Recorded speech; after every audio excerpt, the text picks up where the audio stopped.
बारां जिले के अंता में दहेज प्रताड़ना के केस में फंसे एक युवक ने विरोध को लेकर एक अनोखा कदम उठाया। अब युवक के इस कदम की चर्चा सभी जगह हो रही है। आपको बता दें कि नीमच जिले के अठाना निवासी कृष्ण कुमार धाकड़ ने अपने ससुराल अंता में एक चाय की दुकान खोली है, जिसका नाम 498A टी कैफे रखा गया है। इसके साथ ही विरोध की भावना को दिखाने के लिए वह हथकड़ी पहनकर चाय बना रहे हैं। उन्होंने अपनी दुकान पर एक दूल्हे को सेहरा और वरमाला भी सजा रखी है। साथ ही दुकान के बाहर अलग अलग पोस्टर भी लगा रखे हैं, जिसमें कानून एवं न्याय से जुड़े हुए स्लोगन लिखे हुए हैं, जिनमें एक स्लोगन में लिखा है कि जब तक नहीं मिलता न्याय तब तक उबलती रहेगी चाय। तो दूसरे पर लिखा है, आओ चाय पर करें चर्चा, 125 में कितना देना पड़ेगा खर्चा।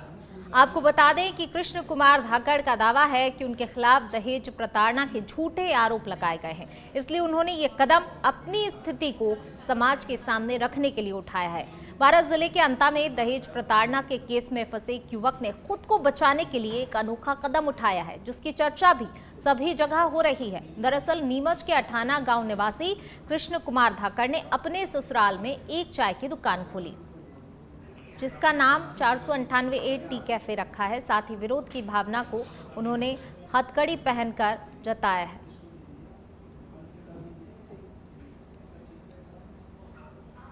एक्चुअल में मेरी शादी 2018 में ही अंता में हुई थी।